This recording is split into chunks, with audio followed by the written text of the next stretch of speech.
Yo, what is up, peeps? I am the hero Inose, bringing you the latest scoop on all things miraculous. I thought it would be an awesome idea to review the only best show to exist from season 1 and work our way up to season 5. For this video, we'll be talking about a villain who appears more than 70 times in the show, Mr. Pigeon. So, subscribe to never miss the scoop on the show you love. We start off the episode at school, where the principal of all people is telling the single class about their project. Also, I've always wondered where those doors lead. Like, is there a secret room full of test papers? I mean, that would make sense, right? Or maybe it's a room filled with dead bodies. Who knows? The project is that the students have to design and physically create a derby hat in 10 hours. Okay, there are so many things wrong with this already. For one, what school gives students one day to do a project? At the very least, give them a week to do this thing.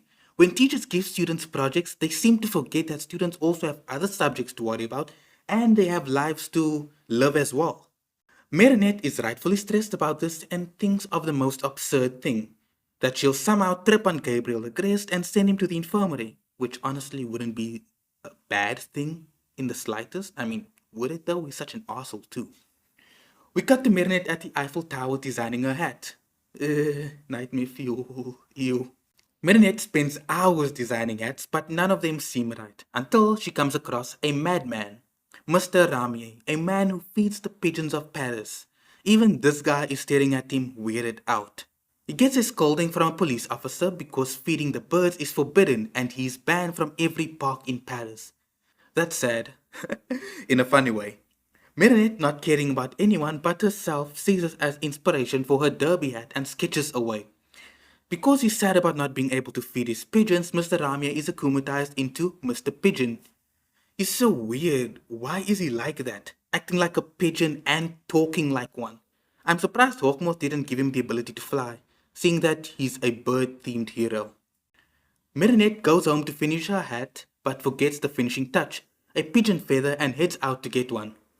On her side quest, she sees the news about a madman dressed as a pigeon and transforms into Ladybug to get him into a mental asylum.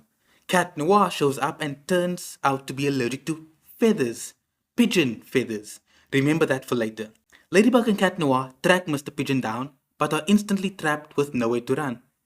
Unless they give him their miraculous, Ladybug and Cat Noir will be covered in bird shit. So, already, I'd be a pretty horrible hero, because with a threat like that, I would have given up my miraculous right then and there. And I'm so sorry, Master Fu, you would have made the worst choice ever. Ladybug tells Cat Noir to use his cataclysm on the bars with an iconic camera angle. Mr. Pigeon escapes as our heroes go to recharge and follow him. They confront him in a very video game-esque style that I actually like, and the camera work is outstanding. Ladybug uses her lucky charm and uses popcorn to defeat Mr. Pigeon, and the day is saved. We cut back to the school for, I think it's 10 hours after the project was announced.